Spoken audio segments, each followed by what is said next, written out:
welcome back to my channel. I'm Victoria and this is Studio Biku in Tokyo, Japan. Today I'm going to be making 30 more colours in the 30 days 30 dyes project. First things first, I've got my green tea and then we're going to dive in. Cheers!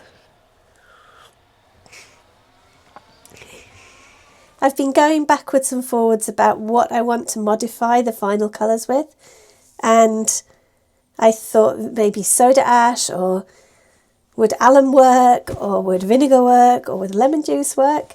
So I'm trying to alter the pH in the dyes, so I've decided to use citric acid to do that. I've got my mottainai chopsticks that you get from the convenience store, and a jar and some hot water, and that's all I need today.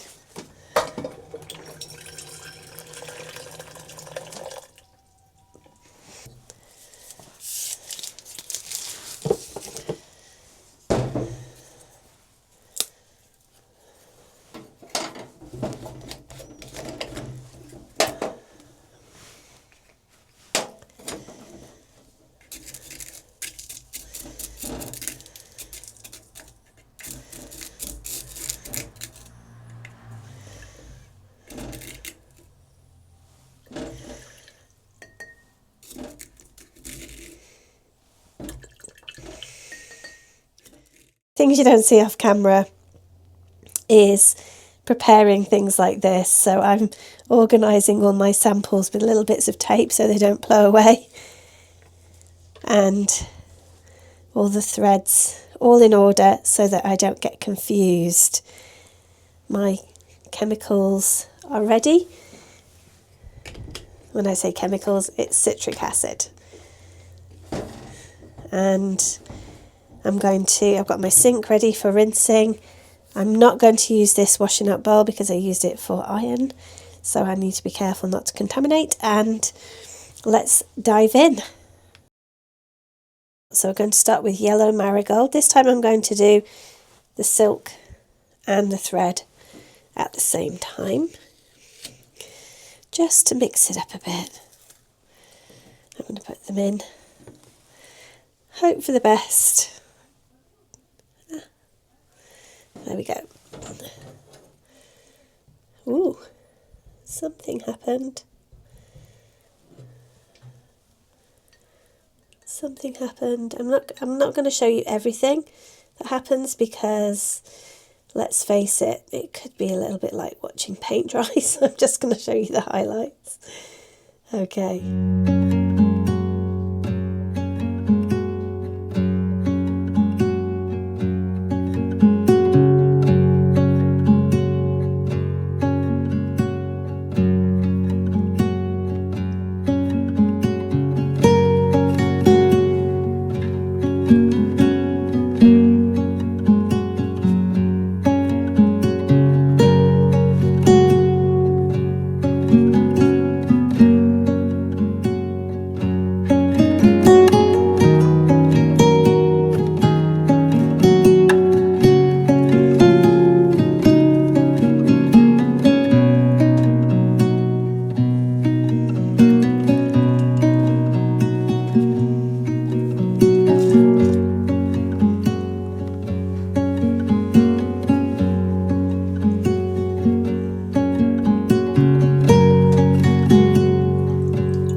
So here are the results after the citric acid bath.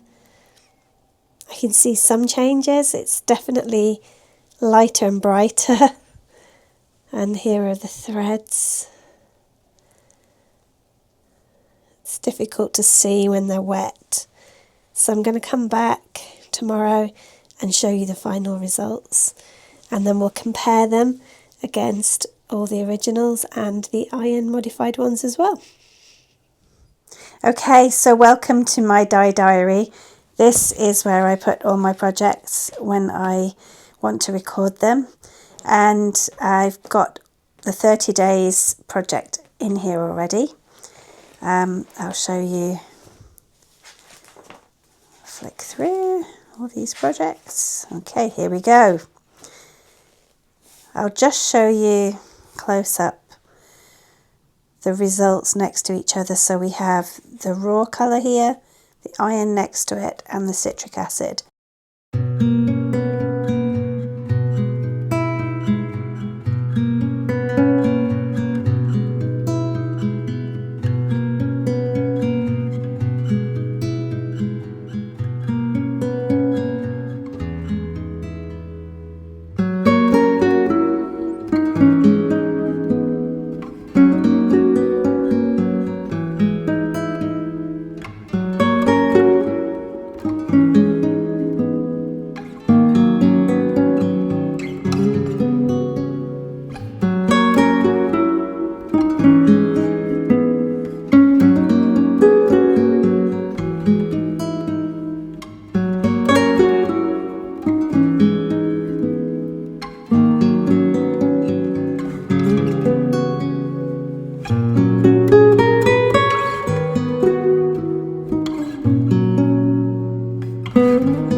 I just wanted to point out a few of my favourites and a few surprises.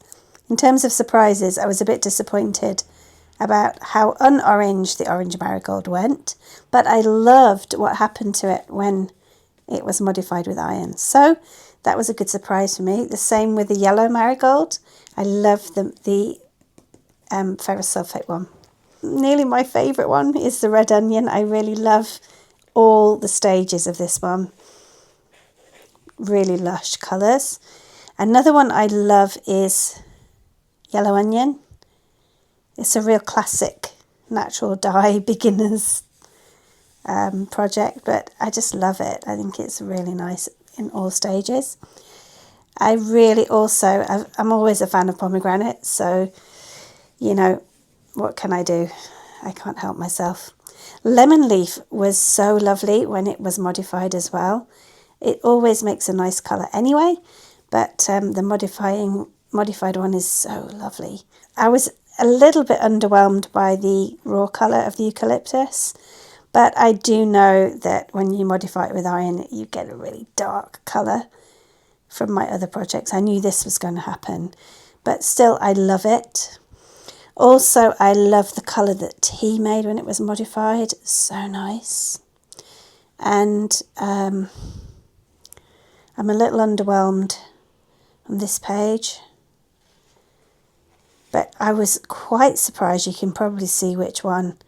This was so underwhelming until it got to modifying the paper plant, and then this big surprise happened. So you never know what you're going to get until you modify it. So the findings from this project are so easy to do, so simple to use the power of the sun. No electricity was used at all in the whole of this project, and look at all the colours that you can make. Imagine if I had bigger dye jars, I could actually dye big pieces of fabric and maybe even garments. So what's next for the 30 days, 30 dyes project? I'm just looking through the dye diary now, and I'm deciding which raw colours I thought were the most successful. I'm going to get the jars and I'm going to try to make some lake pigments from those colours. I still have all the jars with the dye materials inside them, so all I need to do is do the lake pigment process. There are so many other things you can do if you can get pigments, and I can't wait to get experimenting, maybe to do some printing on textiles. maybe making some paints or some chalks or some pastels. Who knows where this is going to lead me, and that's the exciting thing, isn't it? So join me next time, and I'll see you in the next one.